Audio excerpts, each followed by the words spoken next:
Hello, Daniel Gaines here again, going over the declaration of mine and then a few other documents. Uh, this one from 2015 still, September 8th. All right. Declaration in response for the motion to relocate. It says, I have reviewed the motion for an order allowing relocation that was submitted by Ms. Parker's counsel. The objection to the relocation that was filed stated that she proposed that the proposed parenting plan would be filed at a later date. I have been receiving multiple text messages from Ms. Parker almost on a daily basis. I have requested that she stop contacting me directly and just go through our respective attorneys. I know that once Ms. Parker is allowed to relocate to Texas, that she will disappear again. I am filing my proposed parenting plan. Even made the comment about disappearing again and everything else. And I still have all the text messages from 2015 on my phone, still the same phone number, so I can show where she was texting me and everything else, still to this day. But let's continue. As for the lack of personal service, the only notice of relocation that I received listed her attorney's address as the place to deliver the objection. The address that Ms. Parker submitted initially with the domestic violence protection order in May of 2015 was blank. She now claims that she is living at blank, which means that either Ms. Parker lied about her residential address or she moved without notice of relocation after I filed a petition to modify the parenting plan. Pardon me. Ms. Parker's objection to lack of personal service is disingenuous because she has not been honest with any of her addresses that she submitted. This was the only way to assure that she would receive the objection to relocation was to serve her attorney the objection. If I had not done so, I know that Ms. Parker would have moved and claimed that she did not receive any objection. Further, I was never sent the amended notice of relocation. The first time that I received the amended notice of relocation was when my attorney forwarded the facts that she received from Ms. Parker's counsel. Now, notice that. Amended notice of relocation. It's not the first time that amended has come up. If you notice, there's an awful lot of amended documents, notices, statements, and everything else from Juliette. You won't find amended statements from me. You'll find statements in strict response, but you won't find amended statements. You'll find plenty with her. But that's all in the documents of hers. They're already on a video. Y'all have seen that. In regards to Ms. Parker's request to relocate immediately, I believe that Ms. Parker is already relocated. Ms. Parker has admitted that she sent our daughter to Texas on May 5th, 2015. Ms. Parker claims that this was for a visit. However, our daughter has not returned to Washington at all. Ms. Parker moved our daughter in May of 2015 and is now asking permission after the fact. Ms. Parker did not give the required notice to relocate when she moved our daughter. Ms. Parker is claiming that she should be allowed to relocate because she is needed to help physically care for her mother and is also claiming that she was recently diagnosed with cancer. Ms. Parker has not provided any proof of either of those claims. Ms. Parker has previously claimed that she had lymphoma and was in remission. It seems very convenient that she is now claiming a recent cancer diagnosis. If Ms. Parker does have cancer, then the treatment for that cancer will make her too sick to care for her mother. This is the first time that Ms. Parker has mentioned having a cancer diagnosis. If this were true, Ms. Parker would have brought it up earlier. And it was the first time that it was mentioned, and no proof was ever given to the courts to support the claims or anything else. So, I'm not saying it's true or not. I don't know. I don't have access to her medical records. All I'm saying is it was a very convenient time for her to bring it up without any proof. But then again, there's a lot of convenience in her documents and her claims and everything else, or what she leaves out or forgets or doesn't get, and all of it really. There's a lot of convenience. But let's continue. In regard to her mother's stroke, Ms. Parker submitted a declaration in this matter that states that she moved to Texas in 2014 to care for her mother because she had a stroke in June of 2014. Ms. Parker made that statement because I had stated that she had a track record of fleeing the jurisdiction to avoid prosecution or court orders. Ms. Parker's mother did not have a stroke until October of 2014. After Ms. Parker had moved back to Washington, In her notice of intended relocation, she states that same excuse again as to why she needs to go to Texas. In her two declarations, the original states that she went to Texas in 2014 not because she was in legal trouble, but because she had to care for her mother who had a stroke. In her amended declaration, see, there's that word again, amended. In her amended declaration, she states that she went to Texas during that time to visit her new boyfriend's parents. However, I have submitted a document which shows that during the time that she was in legal trouble and in Texas, she was not at either location. According to this document, Miss Parker and Cody Hyman bought a house in Texas on May 7, 2014. The house is located in Arkansas, Texas, County, Texas. This location is 3 hours away from Mr. Hyman's family and about 2 hours away from Miss Parker's family. And the document's going to be shown here in a second to verify that. Once I get through with this, it's attached to this. But it goes on to say, she claims via text that the original declaration was nothing more than a typo done by the paralegal at her attorney's office, which means that either Miss Parker did not read the declaration that was submitted under penalty of perjury, or she was not being truthful. In 2009, when things were in court for custody and visitation, Miss Parker left jurisdiction saying that she went to Texas. She stated this during the restraining order hearing and in both of her declarations. However, a letter from her attorney during that time states that Miss Parker went to New Mexico. So if she went to Texas, why did she tell her attorney if she was going to New Mexico, if not trying to flee jurisdiction? Miss Parker has a history of changing her stories each time I point out different things that are wrong with it, which is factual. Look at all the amended documents and everything else. Each time I mention something in a declaration, she amends her declaration to change her story.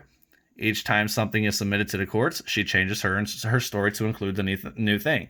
Each time her story changes. She states that her father cannot afford to care for his wife. However, he is a retired colonel having served more than 30 years. And that's Army, in case you're wondering. He is getting his retirement as well as full health coverage for him and his wife from that. He is also still a doctor now in private practice. The average starting salary for a pediatric GI doctor in San Antonio is $250,000 a year, $250,000. This is right out of college with no experience, which at the time it was. A doctor with more than 30 years experience will start at about $750,000 a year. Plus, he has insurance through his clinic. Not only is he making close to $1 million a year, if not more, he has 2 different medical insurances. He is paying nothing out of pocket for his wife's care. Even if there were something he had to pay, he makes more than enough annually to afford it. Which again, the numbers don't lie. Facts matter. As for the parenting plan, I do not agree with having no access to my child. I have never agreed to that. Ms. Parker's attorney stated that at the adequate cause hearing that I voluntarily have not been a part of my child's life. In the same breath, she stated that Ms. Parker has not notified me of most of her moves. How is it voluntary if I do not know where my child is located at? Even now, she relocated my child months before even notifying the courts. I was not given notice of this relocation until 2 months after it happened. It is not possible for me to see a child if I do not know where she is. That is not voluntary. I have never been a part of my child's life because I have not been allowed to by Ms. Parker. Ms. Parker will continue and has always done all she can to keep my child from me. She has even shown my 12-year-old child her court documents. She has stated in a few texts to me that she allows our daughter to view the documents. All of this is done to prevent me from ever being allowed to have a real relationship with my child. How is not seeing her or being in her life voluntary? Which is still a very valid and same question. If I don't know where she is, how is it voluntary that I'm not part of her life? If I don't know how to get a hold of the mother or the child, how is it voluntary that I don't know that I don't be a part of my daughter's life? I don't understand that. It's still kind of confusing, but I digress. Ms. Parker was ordered by the courts in California to allow me to speak with my child. The judge issuing orders that were getting stricter on Ms. Parker each time clearly shows that she refused to allow me to have any relationship with my child. Wow, that's rough. With me, child? Whoa. Again, look at all the documents in the order in which they were filled out or given to Ms. Parker's attorney. Each time the story changes. Each time the story is different in big ways. Each time she has a different excuse for something. Each time I continue to show how she is lying. How long will it be before someone notices this pattern and things get resolved? Still waiting 5 years later. So apparently it's going to be a long freaking time. As far as the proposed parenting plan submitted by Ms. Parker, she states that all decisions should be made by her. Let us recap the decisions that she has made only in regards to our daughter. First, she has refused to follow court orders by refusing to allow me to speak to my child. In 2009 in California, the one thing she does admit is that she refused to allow me to speak to my child. Then we have the decision where she was storing and breaking down ammunition in her home for a year. Not just standard bullets, but high explosive rounds at that. Any of which, had it gone off, would have killed not only my daughter, but her little brother and all of the adults. Then, after she got in trouble, she fled the state, uprooting my child for at least the 7th time, only to turn around and do it again and take her back to Washington. Next, we have the fact that once she was told by her father that I was seeking to take her back to court because I found out about the article, the one where she was in trouble for the criminal charges, she pulled my child out of school over a month early to send her on a vacation. After that, she has shown an 11-year-old girl, at that time, court documents filed by my attorney and her attorney. This is according to 2 different text messages that Miss Parker sent me on 2 different days. Finally, we have Miss Parker's choice to have my child start school at this point a month late. If our daughter is in school, that shows that Miss Parker has relocated my child about 2 months before she ever even told the court she had done so. The parenting plan states that I am to receive 60 days notice prior to any relocation of our daughter. Also, if our daughter is in school, then Miss Parker falsely stated a location on her notice of relocation. I say this because as of August 30th, 2015, Miss Parker stated via text that our daughter was still with Robert Parker. Those are only the most recent decisions. There is no telling what has happened that we do not know about. I do know for a fact that when Child Protective Services got involved with Miss Parker, it was at least the 2nd time. In Texas, when she was married to Christian Freeman, the state got involved over allegations of sexual abuse involving my daughter and Christian Freeman. I did not see the reports about that, but I do know that it was not long after that Miss Parker and Mr. Freeman split up. Still don't have the reports, but it's still factual that shortly after that time is whenever Juliette and Christian split up. Juliette said that it was the school that contacted CPS because of a yeast infection our daughter had, and that's all it was about. Miss Parker's decisions regarding our child has done nothing but harm her. There is no reason that Miss Parker has to continue to block access to my daughter. If Miss Parker moves, it will not be to any of the addresses she has listed. In the past 3 months, she has given me 3 different addresses that our daughter was at. Miss Parker will change her number and hide our daughter yet again if she is allowed to relocate. I am respectfully requesting that this court deny Miss Parker's request to immediately relocate and set a trial date as soon as possible. Just to keep it all legit, show you all the rest. And then here's the document. I'm not going to read all this, but as you see,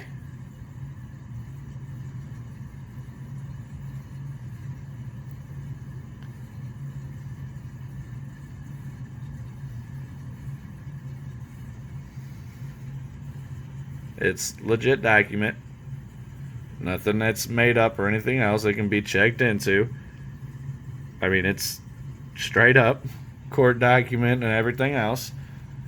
So, and it's from 2014, which shows that where she was, the area, shows the city and everything else, the county and all that crap, the exact address, which shows that it's a distance away from where she claimed to have been living. Now we're going to get into the notice from the CPS person who did the investigation in 2015. It's to Juliette.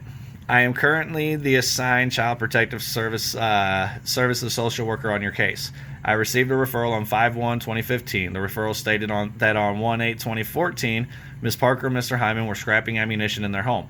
A bullet exploded that caused a 2-foot hole in the floor above where your children were sleeping. As a result, charges were filed for possession of an explosive device, third-degree assault, and reckless endangerment. CPS intake did not receive an intake regarding this incident until 5/1/2015.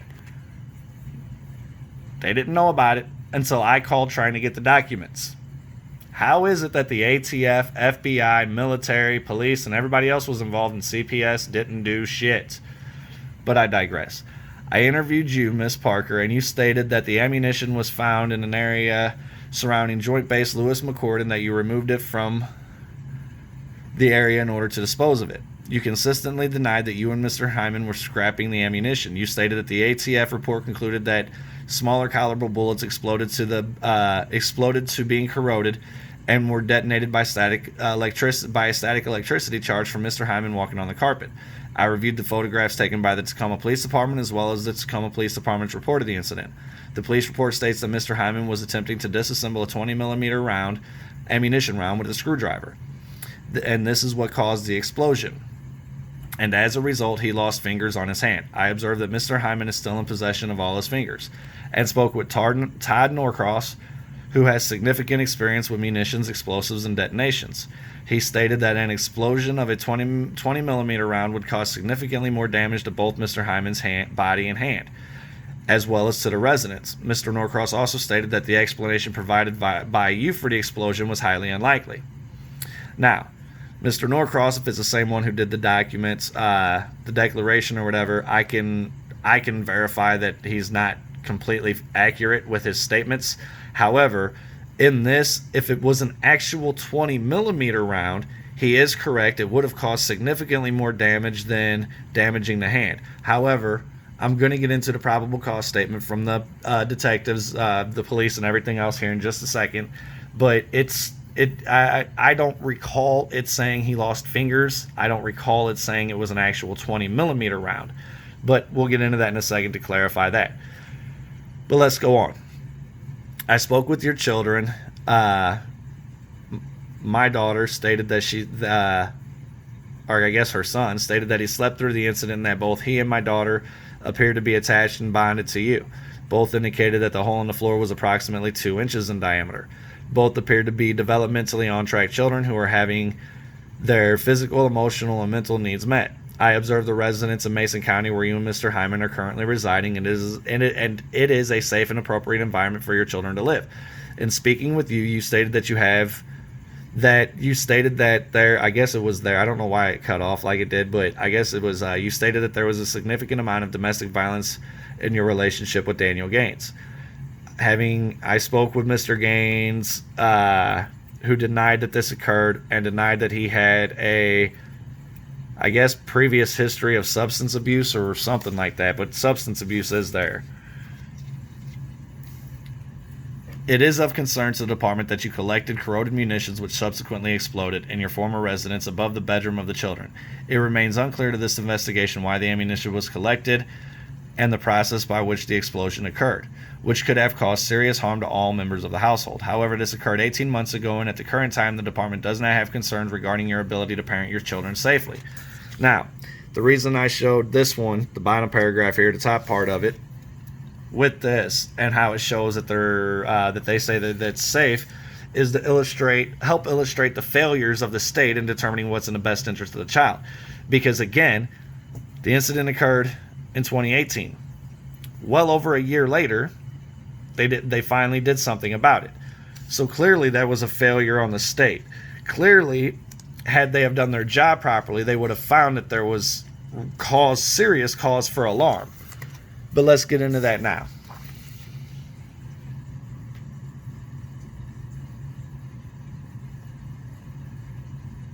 See, Juliette Parker, State of Washington, cause number.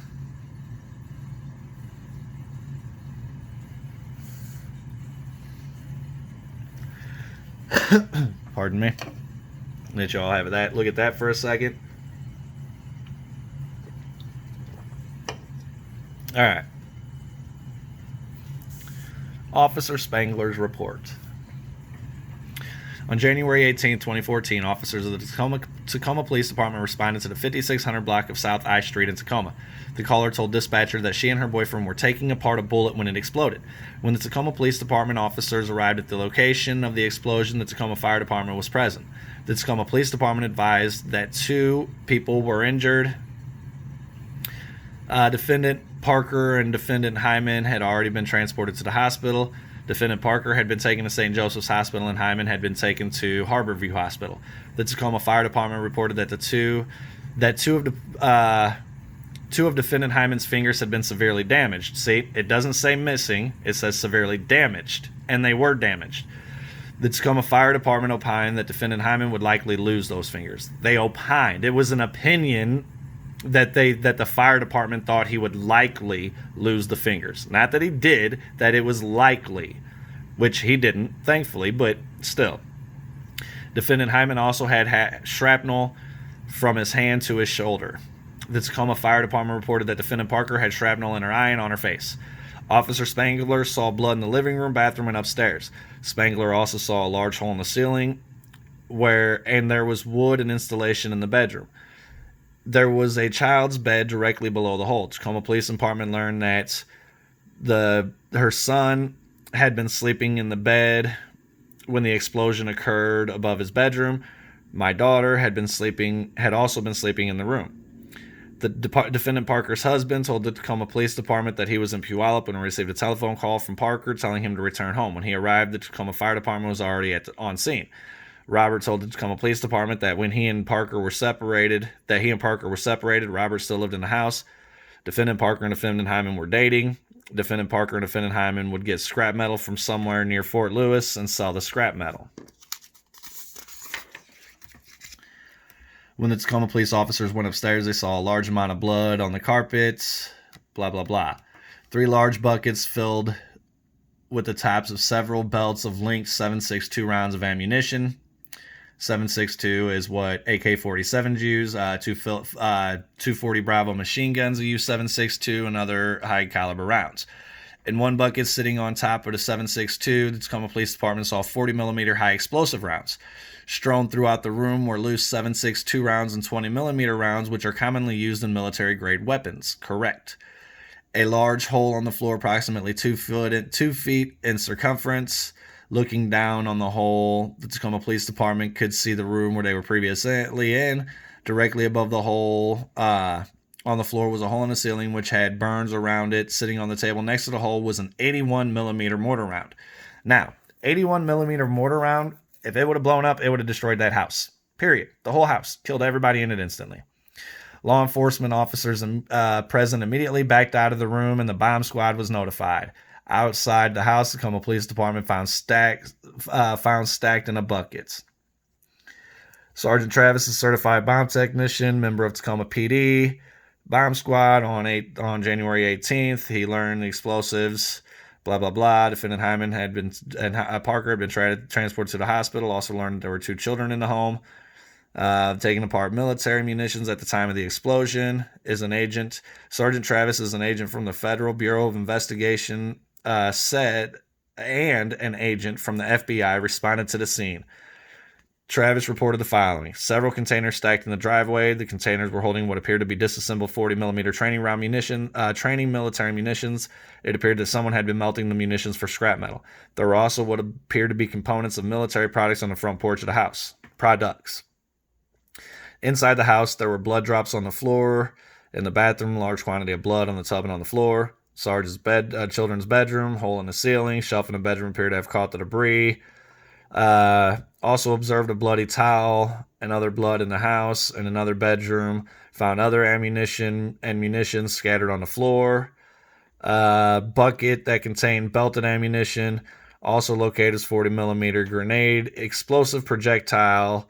In a room, he found several 40mm training grenades on the floor. He opined that there could be potentially dangerous items hidden anywhere. Officers at the scene, detectives, was contacted. A search warrant would be requested. Forensics arrived at the scene and photographs were taken.